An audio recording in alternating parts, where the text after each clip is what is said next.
What's up, everybody? Welcome to Podcast Now. I'm Alex, and in this video, I want to talk about Death Stranding 2 and why I think it's going to be bigger, better, but also very familiar to Death Stranding 1 players. Now, the bigger and better thing is something we've touched on a little bit in the past, and I'm going to bring it back up. In fact, we just got the presentation yesterday, right? They showed a couple new gameplay segments, which the cutscenes are great, okay? And I love the lore, and I want to see the cutscenes, but I also kind of want to see how this game operates to compare it to Death Stranding 1. And look, we've heard a lot about this game. I guess we've seen it through like the press, outlets and the previews and stuff, but we got to see a little bit more of it yesterday.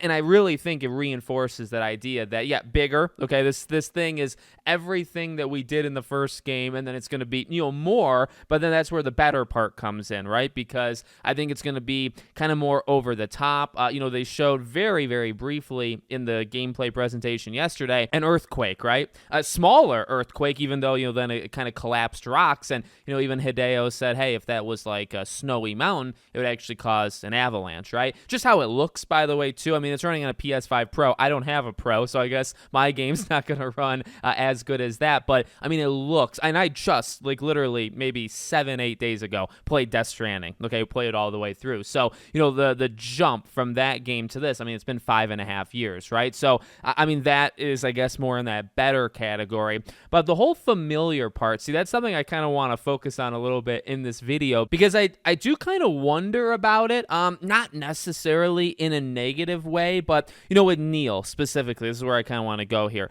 With Neil as a character, right, I think there's a lot of possibilities for him, and we've seen a little bit, of his background through the cutscenes, and obviously there's going to be like a whole story there, right? Well, when they first, showed him, they showed him with the soldiers, right? And I thought, okay, well, this for sure is the Mads Mikkelsen, replacement. And Hideo has constantly brought up, like, Mads was a fantastic part of the first game, and you're going to get a lot of that from Neil. And in the presentation, we got the gunfight with him, right? Now, this is where actually bigger, better, but also familiar, it actually can encapsulate itself all just in this one gameplay snippet, okay? So this is what I want to look at here, right? We have the battle against Neil, and familiar in the sense that this is literally what we did, in the first game with Cliff, right? In the first game, you go to the different wars, and literally the gameplay mechanic is finding specifically Cliff, right? He can summon the enemy, so you really want to target him, and you go after him. And I believe in that one, it was also 4 times. You attack him 4 times, and on the 4th time, he's gone. I think in this one, it was 5. Don't quote me on that. I mean, I guess maybe you can count for yourself, but I think this one was 1 extra. But it was generally the exact same thing, right?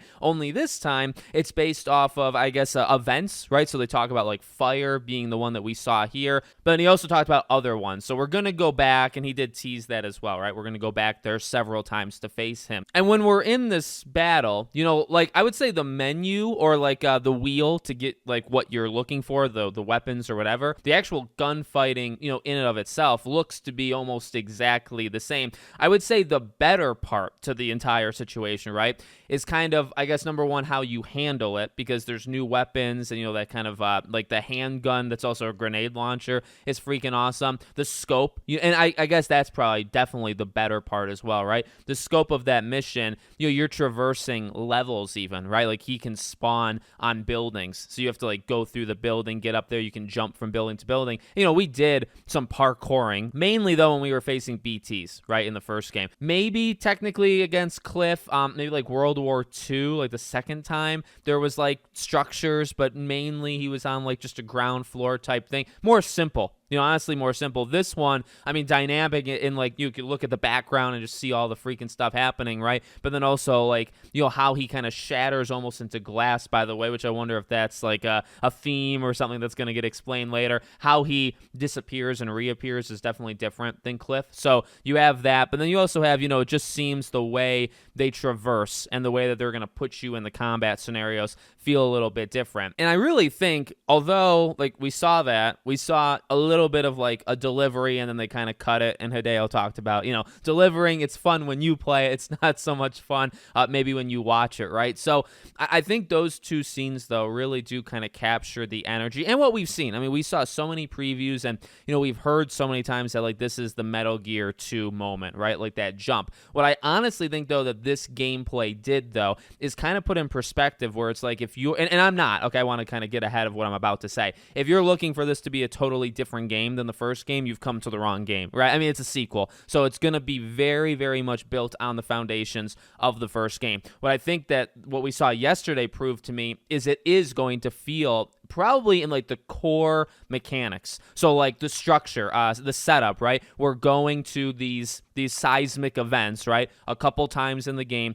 we're going to be facing the leader and then like the skull army type, right? Like the setup is literally the exact same in that way from Cliff, to Neil here. And now I'm sure they're going to throw some twists and like the story and, the kind of character he is. But in terms of the setup and in terms of what we're doing, same thing with, I imagine, deliveries, right? But again, like, well, what's bigger and better? Well, I mean, like, visually, it's obviously taken a step up. And I think what they throw at you and what they give you to be able to use is that step up, right? Like we built in Death Stranding 1 different ways of handling BTs and different ways of handling the terrain. This one, well, now the terrain's going to be a little bit different. Now it's going to be a little bit more dynamic, which I cannot freaking wait.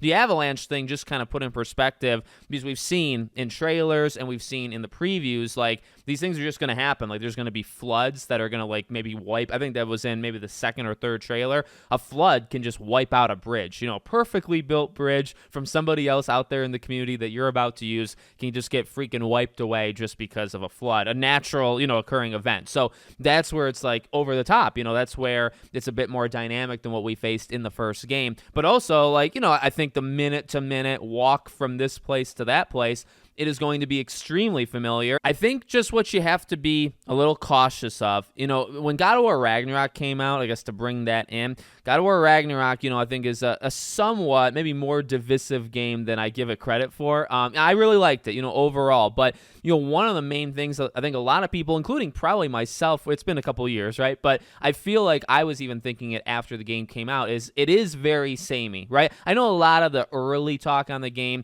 was like all the animations, right? Him pushing the boat, right? That was a huge online controversy for a group of people. But honestly, like after the game ended, it's like, okay, well, one of the general criticisms is it did feel very samey for a game that took 5 years to come out. And then, then it really emphasizes the new stuff. And I guess that kind of piece is what I'm trying to say, for Death Stranding 2.